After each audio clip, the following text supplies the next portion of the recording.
It's amazing to me that racism still exists in the 21st century. At the same time, it doesn't surprise me at all. Media outlets love to cover racism because any perceived conflict generally causes more people to watch their programming. People in power generally are delighted to see the masses divided too. What better way to divide the masses than to fool them into thinking that everyone is radically different? Unfortunately, racism persists. Any rational person should be disgusted at racism, though I see seemingly rational people express racist things all the time. Most of the time, they don't even realize they're doing it. For most, it's become more under the surface. But how do we get rid of it? Well, I think I have a solution. And it first begins with knowing what the definitions of race and racism actually are. The most popular web definition of racism is such: the belief that all members of each race possess characteristics or abilities specific to that race, especially so as to distinguish it as inferior or superior to another race or races. And 2, prejudice, discrimination, or antagonism directed against someone of a different race based on such a belief. It has 2 parts. 1, that it's a belief that one race is better than another race. Very few people today, at least in the United States, would openly say that one race is better than another. The second part talks about prejudice, discrimination, and antagonism directed at someone based on such belief.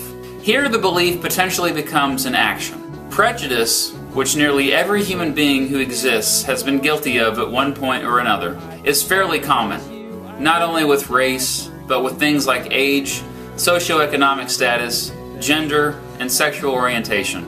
Think about any time in the past when you met somebody new. Did you have certain feelings about this person based solely on their appearance? We can be prejudiced to people we know very well. For example, I assume my wife is going to act a certain way when I tell her something. Assumptions and prejudice are related, and so are stereotypes. Think back to the beginning of this video when you first saw me. Oh, there I was. I remember that like it was just a few minutes ago. It was, but, you know. Some of you stumbled across this video on YouTube or something, not knowing who I am or anything about me. But you already had feelings about me. First of all, you probably noticed the color of my skin. I have lighter skin. Some would classify me as Caucasian, perhaps white.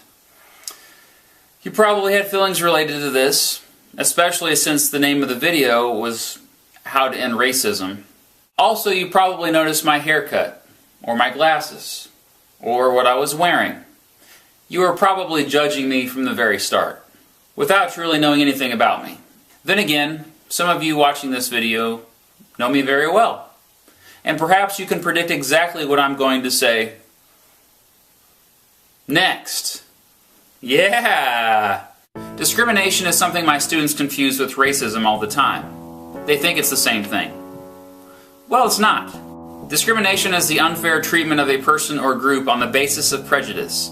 So you can be discriminated against for a lot of things, such as age, socioeconomic status, gender, and sexual orientation.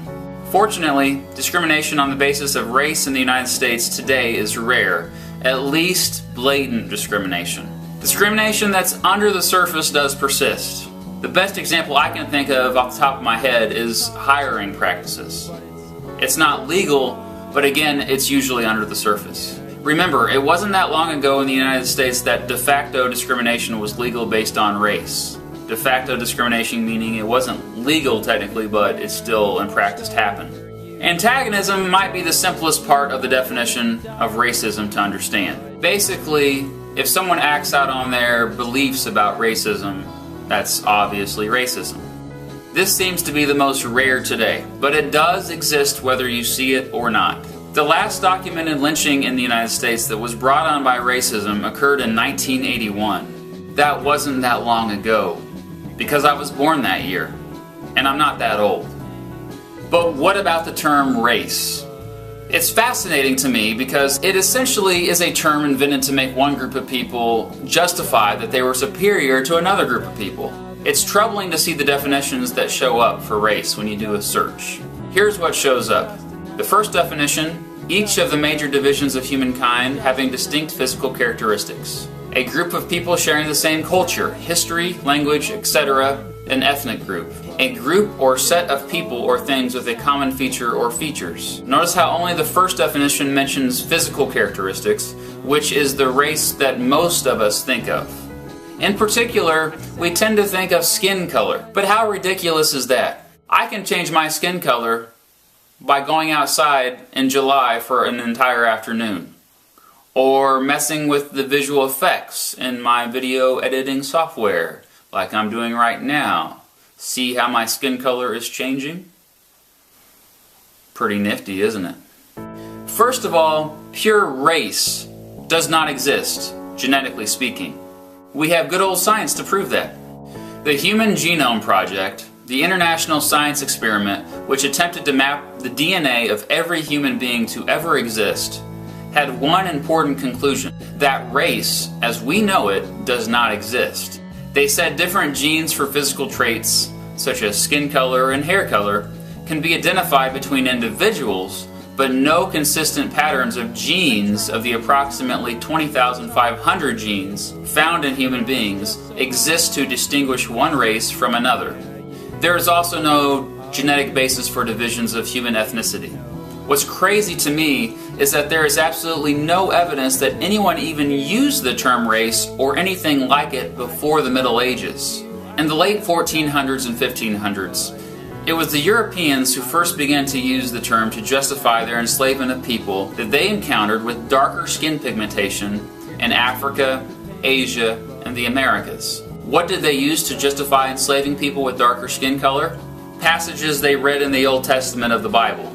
So racism and race are relatively new phenomenons. So you've been patiently waiting for my solution to end racism. I got it all figured out, right? Well, here's my solution. If every human being did these three things, and they taught their children to also do these three things, I think racism as we know it would cease to exist. I know that's a pretty bold statement. 1. Acknowledge race has no genetic basis and was a term invented by one group of people to justify that it was superior to another group of people. Absolutely everyone needs to know this, and it should be taught at a very young age. 2. Acknowledge that you did not choose your physical characteristics, and you shouldn't have too much pride in your physical characteristics. Sure, you can tan, you can dye your hair a different color, you can have plastic surgery, or you could change your diet or exercising habits. The bottom line is, you did not choose the physical characteristics you were born with.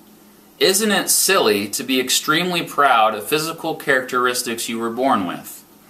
On the flip side, why on earth would you think negatively about the physical characteristics of someone else when they were also born with such characteristics? 3. Stop using the term race to describe a person. I do not define myself by race. Not only do I feel it is an outdated term, but why should I limit how I define myself to simply the physical characteristics that I was born with? Isn't that a bit superficial? We are all multifaceted, complex, unique individuals with many different characteristics. Why should I limit to describe myself by saying I'm a white guy, or kind of a peach guy, or a blue guy, or a green guy? It's ludicrous. Labels are dangerous anyway. Sure, they come in handy, and there is definitely a time and a place for labels, but they should never define anyone. In conclusion, I want to share a new definition of racism that I came across from the American Journal of Color Arousal that they came up in reaction to the Human Genome Project findings.